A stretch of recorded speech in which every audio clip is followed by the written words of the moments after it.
Hoy es el día de enduro, estamos en un gran momento porque miren esto acá, estamos llenos de motos de Honda, rojo por todos lados, vamos a surcar todas las pistas, subir por los terrenos más complicados porque hemos venido para ganar y estar en lo más alto del podio.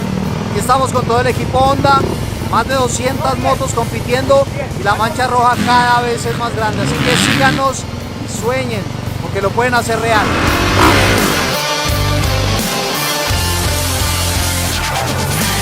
Estoy nervioso, ahorita se viene una prueba especial bastante difícil, esa subida de allá va a estar, ahí está la carrera. Llegamos al final de la primera válida de Gladiadores Off-Road, un fin de semana lleno de mucha adrenalina, emociones y mucho barro. Gracias por habernos acompañado hasta aquí y los esperamos en la siguiente válida.